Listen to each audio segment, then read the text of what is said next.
what's up everyone? Miss Master here. Today going to have my second in real life deck profile. I'm having 3 of these over the course of within a week or a week and a half after the release of the July 16th, 2015 TCG format. So last time it was Dragonides. Next time it's going to be Harpies. This time it's going to be Gustos. Gustos is a deck I picked up shortly after Mist Valley and Dragonides because I really like the concept of a deck like this. You know, it was pretty unique at the time. Nowadays there are a couple of more decks that kind of sort of do the same thing, but Gustos, in my opinion, is always going to be a classic. And they relaunched the deck kind of sort of ish with Ritual Beasts. Ritual Beasts are supposed to be like kind of an older version of this archetype. Or, I mean, I think older is the correct way of saying it, but in any case, it's supposed to be kind of like a later version of this deck or something like that, although it doesn't play in any shape it does or form. It doesn't play at all like Gustos do, for those who aren't aware. The Ritual Beasts are fusion. They're based on contact fusion and fusing, defusing, fusing, defusing over and over and over again, getting all kinds of effects. The different monsters that go into their fusions, and then their fusions get effects and stuff like that. So that's how those guys work. These guys, Gustos, are a floater deck, meaning they are always meant to have a monster on your side of the field, which keeps getting replaced by another one from the deck each time it has to leave the field due to your opponent destroying it. And then, you know, you try and get a couple of these on the field at a time, and then once you're ready, you start synchroing them together into synchro monsters and making your big pushes. So it's supposed to have a more patient playstyle than a lot of other decks. And unfortunately for that reason, this deck is not super viable nowadays. Just like Yang Zing, which is a much better floater deck, is still not that viable. I mean, I'd say it's tier 1 or maybe tier 2. I mean, it depends on how you define the tiers, but even if Yang Zings are tier 1, they're still not in the top 10 or 12 decks, and neither are Gustos. Basically, there are just too many decks that can banish things from your side of the field, which these things do not get effects when they are banished. They have to be sent to the graveyard. And some of these have to be, a couple of these have to be destroyed by battle to get their effects, so your opponent can simply destroy them through other card effects. And even when these are sent to the graveyard, so many cards say you don't get your effects when you're sent to the graveyard. So for all these different reasons, you know, this deck is not that good. And even ignoring all of that, let's say your opponent has no way of getting around your ability to float with this deck. Things like Shadalls limit your special summoning once per turn, which, you know, or the Winda, so you can only special summon one of these per turn, so after that your floater engine is dead. And so many decks are just so fast that they can get at you before you have the chance to establish a board. So yeah, for all of those reasons, so many more reasons, this deck is not super viable. But there are still some decks it has decent matchups against. Everything other than tier 1 decks, Gustos do have a chance at taking down. And tier 1 decks, I mean, strictly speaking, if you have a lot of skill, you can perhaps try and compete with them, but, you know, you're going to have a very hard time. But anything other than tier 1 decks, this deck does have a chance against if you're playing correctly. You just have to know how to use the deck properly. So, without further ado, let's get into this. Okay, first off, we got 3 Gusto Galdo, and we got 3 Winda Priestess of Gusto, and then we got 3 Gusto Eagle. This is your floater engine, these 9 cards here. Another advantage that the Yang Zings have is they have like 5 monsters that can float off each other, so you can have up to 15 floater cards. This is your floater engine. You have 3 of one of each of these. All 3 of them have the ability to special summon out both of the other 2. So if your opponent has 3 monsters that they just are attacking you with one after the other, you have the ability to choose which monster you're going to end with by the end of the battle phase, and hopefully that gives you some kind of a play on the following turn. Alright, now for your summoners, we have 3 Palika, Descendant of Gusto. Allows you to grab a Wind Tuner from your graveyard and special summon it. It does not have to be a Gusto. For that reason, you can try and utilize this thing with other Wind Tuner monsters like Delta Flyer and Cockle-Doo and others. Some people will try to go that route. For this deck, I am not, but I can definitely see, you know, there are some nifty things you can do due to her ability there. However, After you use her ability, which you can use once per turn, you can only special summon wind monsters for the rest of the turn, so you have to be careful of that. You cannot use this to go into a Guldo and go into any rank 3 monster. However, you can use this special summon a Guldo and go into any rank 3 wind Xyz monster, and there are a few of them. There's also a couple of level 6 synchros you can go into as well. Alright, so basically easy synchro summoning. Alright, 3 Kamul Hope of Gusto. Level 2 monster with a flip effect, special summon 1 Gusto tuner monster from your deck.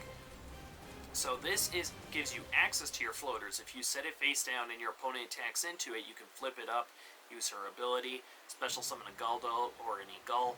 It gives you access to your floaters. Plus, if you set this on the field and it's still face down by your next turn, you can flip it, special summon a Guldo or an Eagle, go into a synchro monster potentially. And there's no limitations of what kind of monsters you can special summon after that. Alright, then we got Cam, Serenity of Gusto. 2 of these. Her ability is return 2 of your Gusto monsters from your graveyard to your deck, shuffle it, and draw 1 card. So this gives your floater engine the ability to go near infinite. It lasts for as long as you possibly need to. You never have to worry about decking out with this deck. Unless your opponent is doing some insane combo or something like that, maybe. But otherwise, you never have to worry about running out of cards. Gives your deck a little bit more speed. Level 4, so possibly rank 4 Xyz options with the deck. I mean, I don't go for them too much, but there is the option. Alright, and finally, 1 Musto Oracle of Gusto. Most people do not run this card. I like running it, especially in real life. Online, I occasionally use it, but I usually just side deck 1 in case I run into monsters. This thing, basically, you return a Gusto monster from your graveyard to your deck, and then you can negate the effects of 1 monster your opponent controls on the field. So, there are definitely some monsters that's good to use this against, because then, some of them say they can't be destroyed by battle, or, they just have various effects that's good to get rid of. So this guy is definitely helpful. Online, I usually side deck it. I do not main deck it, but in real life, I run into enough decks with my friends and stuff that I definitely like maining 1. Alright, 3, that's the monster lineup. That is 18 monsters. Spells, we got 3 Emergency Teleport. Great card for the deck. Basically, you'll almost always use this to special summon a Palika from your deck, and then you use her ability, go for a tuner monster, go into a synchro play. So basically, this 1 card gives you a synchro monster potentially. There are a couple of other things you can do with it, but that's the main thing. Alright, 3 creature swap, which suddenly, I know I have 3 creature swaps here, but is it stuck to my bottom one? Indeed it is. Cards stick sometimes. So, 3 creature swap. Man, being able to steal your opponent's monsters, even in today's game, is so good potentially. This card allows you to trade an Eagle, a Guldo, whatever monster you want to your opponent, and then steal one of theirs. You can attack over your own monster, get the special summon. So basically, for 1 card, you cause your opponent to go -1, and you can potentially go +1 as well. So, yeah, this card is just so incredible. Obviously, gets around all kinds of effects when they are destroyed, when they leave the field, just all these kinds of things. This gets around it. Plus, being able to get the... being able to extend your floater engine like that is potentially real good. However, before I forget, you cannot give them there's the one, the level 2, trying to... Priestess. The Priestess of Gusto. You can't use her because it says that when this card in your control is destroyed by an opponent's attacking monster and sent to the graveyard, you get her effect to search out Gusto from your deck. So you can give them an Eagle or a Guldo and then destroy it by battle and get the effect. You can't give them the other one in the middle because then you don't get the effect. Alright, 3 Mystical Space Typhoon for plenty of back row hate. Okay, 2 Dark Holes, because this deck, oftentimes, it's really good to just clear the board and then restart. So, yeah, unfortunately there are a lot of decks that couldn't care less about Dark Hole, but I think there are enough that Dark Hole is a pretty good card. If you're running into a lot of decks, though, where Dark Hole is not very good, then go with Quill Pen of Guldo instead, because that allows you to return 2 of your wind monsters from the graveyard to the deck, including your synchro monsters, and then you get to choose 1 card in the field and bounce it back to your hand. So that can be really good instead. Either in addition to one dark hole, you can do one quill pin, or you can do two quill pin, no dark hole. But for my real life deck, dark holes are really good. Alright, one soul charge, one right key, one Book of Moon, and then for traps, 3 Call of the Haunted. You could try running the other one. I'm trying to... Oasis of the Wyvern, or... no, that's not it. It's for the new archetype, the Worms. You know, the Yang Zings, in other words, the Worms. It basically brings back a monster, treats it as a worm, and you bring it back in defense mode. Other than that, it's exactly the same as Call of the Haunted. I like Call of the Haunted better because of the fact that it puts in attack position, and oftentimes when you're about to attack into your opponent, you just activate Call of the Haunted, bring back a Guldo or any Gull from your graveyard in attack position, then run it into your opponent's monster, and thanks to having a freeze on the field, which I'll get to in a little bit, you know, all that damage is inflicted to your opponent. So I like Call of the Haunted better, but the other one is more defensive, so you can activate on your opponent's turn and you avoid taking all the damage versus this. If your opponent has a 3,000 attack point monster and they're attacking and you activate this and bring back a Guldo, you still take 2,500 damage, so there's pros and cons to both of them. I would not recommend running both. Maybe 2 of each, but I wouldn't recommend more than 4 of them altogether. Although this card is really good. I'll get to it a little bit more in just a little bit. I'll try and hold off on a couple of combos until after I'm done through the deck list. That way those who don't want to see the combos can just end the video there. Alright, Torrential, Banlist, Compulse for my one-ofs. And then my last 2 cards, I saved these 2 for last because I want to talk about them a little bit. 2 Fiendish Chain. These 2 can easily be swapped out for something like Space-Time Trap Hole or Mind Crush, depending on what kind of decks you're running into. I like Fiendish Chain because if you do want to go with the Quill Pin a Guldo option, this thing could be returned to your hand and then reset on the field to be utilized again. Plus, you know, I'm running Vulcan Divine here. I'm going to get to him a little bit, so you can bounce back Fiendish Chain with him as well. But yeah, this can be easily swapped out for something else as you need to. Alright, so those are spells and traps. Now for the extra deck, 1 Mistbird Colossalus, 1 TG Hyper Librarian. Level 3 synchros in here are an option. You need any Gull plus the Hope of Gusto to do it, so it's not common, but you can do it. That's why I'm running it in here. And being able to negate your opponent's monster effects again is pretty good. TG Hyper Librarian for the potential pluses. Armades Keeper Boundaries, have to run this. 2 Gusto Guldos. Allows you to return your Gusto monsters and stuff from your graveyard back to your deck and potentially destroy an opponent's monster, which is pretty good. 2 Degusto Freeze. Yeah, this is so good you could consider running 3, and I wouldn't say it's a bad thing necessarily. It's a toss-up between 2 and 3. For right now, I've got 2. This is really the backbone in a way, though, of the deck, because this allows you, when it's summoned, to take a Gusto monster from your graveyard and add it back to your hand. So you'll use this typically to add a Pleeka back or a Guldo back from your graveyard to your hand, depending on which one you need. Sometimes you can add back a Cam or something like that. So this is where... Actually, no. Save the combos for the end, but this card is so good. So 1 Vulcan Divine. And then for level 7s, we got Degusto Eagles. It allows you to kill some back row, so that's pretty cool. Clearwing Synchro Dragon, so good that this is a wind-type monster, so you can easily make this with these guys. All you need is a level 4 like the Cam, plus a level 3 like a Guldo, and there you go. And he protects all your high-level Synchros, which we make lots of high-level Synchros in here, so he's super cool for the deck. 1 Stardust Dragon, it's a wind, so yeah, that's why we're running this one and not the other one. I'm not running any other level 8s. You could easily take out something like Hyper Librarian. You're not going to use too much. Sometimes you do, but not very often. You could take out Hyper Librarian and put in a Crimson Blader. It's just you're not going to be making level 8s very often at all. Alright, now for the XCs, we got 2 rank 3s. We've got, let's see, Muzu Rhythm, the String Jin. Allows himself to boost up to like 3,000 attacks, so he can be good for getting over high level or high attack monsters and stuff. Totem Bird, detach 2 Xyz materials to negate the activation of a spell or trap and destroy it. Has 1900 attack to start with, goes down to 1600 after you've used this ability, but he's still a really good card for dealing with back row and stuff. Again, since you can activate Call the Haunted in your opponent's end phase and you get around the side effect of not being able to special summon except wind-type monsters, you could pretty easily throw in a Ghost Trick Alucard in here if you want. I don't own a Ghost Trick Alucard anyway, yet. But if you want to throw in a Ghost Trick Alucard, you could, maybe in place of the Hyper Librarian, and then, you know, you will definitely be able to make them sometimes. Or another rank 3 if you need another, if there's another rank 3 you can think of. For rank 4s, 2 Lightning Chidori. Plain and simple, win, so it's easy to use it, and yeah, it's just such a good effect.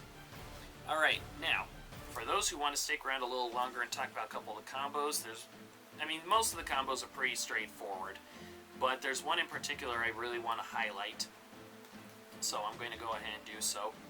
If you have a Call the Haunted in your face down on your side of the field during your opponent's end phase, and then you've got a Guldo and a Palika in your graveyard. So basically, if you don't have too much gravesap, because it's pretty easy to get these two monsters into your grave, if you've got these two in your grave, and then Call the Haunted on your side of the field, this Call the Haunted, or if you run the other one that brings them back in defense mode, this thing, and combos like this, very simple combos, are really what gives you any chance of dealing with decently powerful decks. Basically, what you're going to do is you're going to activate Call the Haunted during your end phase, bring back Palika, special summon the Guldo, right? During your own turn, you can go ahead and synchro these two into Freeze, use Freeze to bring back a Palika and add it to your hand. And then you'll go ahead and summon the Palika, use her ability, bring back a Guldo. You can go into another level 6 Synchro, you can go into a rank 3 Xyz monster, like say the Totem Bird or something like that. It might seem very basic, considering I said it's a slightly more advanced combo or something like that, but I mean, look at it. Call the Haunted, 1 card, just gave you 2 monsters, so you went +1 right off of it, plus you go +2 if Totem Bird uses its ability to negate a spell or trap card and destroy it. And of course this Freeze, now any Gusto monsters you have, due to her ability, cannot take battle damage from your opponent. Instead, all the battle damage is inflicted to your opponent. So, basically, this is one of the best options you have. There are some other ones, of course. I mean, let's say you have a Hope of Gusto face down on the field. You flip her up and bring out a Guldo. You go for the Hyper Librarian first. And then if you use something like the Palika to go into the Guldo and go into a Freeze, you get the draw off of Hyper Librarian. And then if you have Call the Haunted, there's even more things you can do with that. Another thing I want to talk about, it's kind of an optional tech. I'm not running it right now. I am going to be testing it online, though, to see how well it does for me. Let's see. Is this right here? Let me just separate my cards here. Levier the Sea Dragon is a Wind-type Xyz monster that, that can be made with a Palika and a Guldo. It has 1900 attack. Its effect is you detach Xyz material to target one of your level 4 or lower monsters and special summon it. I used to run this, and you can still run this in your main deck if you want, just in case your opponent starts banishing your stuff. Having a Levier on board is not necessarily a bad option. But I took it out mostly because this deck no longer really has ways of banishing its own stuff out. Unless, of course, if you use Emergency Call, that effect, if that monster is left on the field at the end of the turn, you banish it. So if you banish off your own monster via something like that, you can Levier the Sea Dragon. As a matter of fact, for that reason, now that I'm thinking about it, I am probably going, because I very rarely use Hyper Librarian, so I'm probably going to take out the Hyper Librarian, to be completely honest, and put Levier back in. Because, let's say you Emergency Call, alright, you Emergency Call, and then you... Let me go ahead and read off the effect here for you. The exact effect. Special summon 1 level 3 or lower Psychic type monster from your hand or deck during the end phase of this turn. Remove from play that monster. I would assume you can activate during the end phase and it banishes it out. I mean, that would make sense. So let's say during your end phase, you go ahead and emergency call, you special summon a Palika, and then you bring back a Guldo, alright?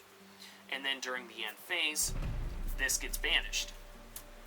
If during your next turn you go ahead and bring out another level 3 somehow, however you do it, you can then go into a Leviair, detach 1 Xyz material to bring back the Palika. And then if you hadn't used Palika's effect yet this turn, you can go ahead and bring back a Guldo, and you can use these two to go ahead and go into a level 6 Synchro or another rank 3 Xyz monster. So yeah, I can't believe I almost forgot the emergency call actually does that for you, but it does. But the rest of the tech I was talking about, you could try running a couple of Garuda the Wind Spirits, because all of your monsters are wind, so you got plenty of targets for banishing out with Garuda. Let's say you have a Cam or an Oracle on board, and you use their effect or something like that, you can always banish a monster for Garuda, and then go for a rank 4 Xyz play. And then if you have something like Call of the Haunted, and you bring back a Palika to go into a Guldo, go into Leviair, Leviair can then bring back whatever monster you banished via Garuda the Wind Spirit. There you go. There's a couple of pluses right there. So that's the other thing I wanted to talk about. So you can run Leviair. As a matter of fact, I'm putting in Leviair instead of TG Hyper Librarian. So you can run this. You can also consider running Garuda. I'm going to be testing out Garuda in the build, like I said a few minutes ago, to see how it runs. I don't know if it'll do very well. I hope it does, because I kind of want more rank 4 Xyz play options. We'll just have to see how that goes. Alright, so that's going to be it for today's deck profile, guys. As always, comment, rate, and subscribe. Take care, and I'll see you all next time.